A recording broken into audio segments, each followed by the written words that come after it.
नमस्कार। आप सभी सनातन हिंदू धर्मावलंबियों वैष्णवों को निर्जला एकादशी की अनंत हार्दिक शुभकामनाएं। ये निर्जला एकादशी साल में एक ही बार आती है और इसमें जल ना पीने का बहुत बड़ा महत्व है, क्योंकि मेरे महानुभावों, ये निर्जला एकादशी एक तरफ और साल भर की सारी एकादशी एक तरफ। आप सोचेंगे ऐसा क्यों है? क्योंकि आप जानते हैं ऐसा शास्त्रोक्त महत्व है कि जो व्यक्ति निर्जला एकादशी 24 घंटे की पूरी तरह निभा लेना, उसे साल भर की 24 एकादशी मनाने का पुण्य प्राप्त हो जाता है। अगर कोई सूर्य उदय से लेकर सूर्यास्त तक निभा ले तो उसे 12 एकादशी का पुण्य प्राप्त होता है।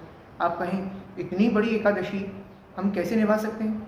बस इस बात का ध्यान रखना है विशेष कि आपको 24 घंटे तक जल नहीं पीना है और कुछ भी नहीं खाना है। इससे आपकी निर्जला एकादशी पूरी तरह पुण्यवान होगी। कुछ करना है तो सिर्फ भगवान का स्मरण करना है, भजन करना है, पूजन करना है, विधि व्रत करना है। चलिए अब ये जानते हैं कि ये निर्जला एकादशी आखिर कब से और क्यों मनाई जाती है। देखिए, जब पांडवों के काल में भगवान श्री कृष्ण एक बार पांडवों को एकादशी का महत्व बता रहे थे, तो भीमसेन वहां पहुंचे और कहते हैं कि मुझे तो मेरे पेट में ऐसी अग्नि जलती है कि मैं तो एकादशी कर ही नहीं पाता। मेरे सारे भाई कर लेते हैं, मेरी माता भी कर लेती है, लेकिन मैं कर ही नहीं पाता। मुझे कोई उपाय बताइए ना।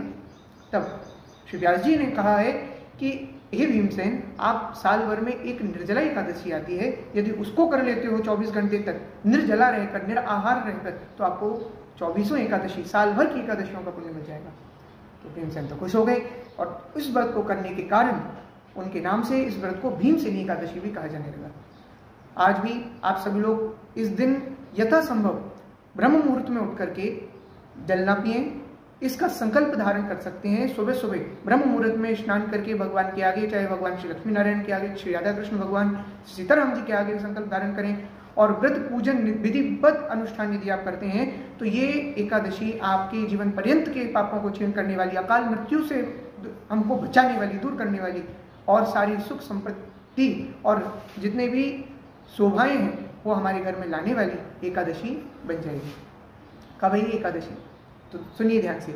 इस बार वर्ष 2024 में 17 जून को सुबह 4:43 से शुरू होकर के 18 जून को सुबह 6:24 तक ये एकादशी चलने वाली है। उदया तिथि होने के कारण 18 जून की एकादशी, 18 जून वाला जो व्रत है वो द्वादशी संबंध होने के कारण बहुत पुण्यवान है, इसलिए इस बार एकादशी प्रायः 18 जून को ही मनाई जाएगी। आप सभी लोग, सब परिवार, सब बंधु बांधव जन इस एकादशी का परम लाभ प्राप्त करें।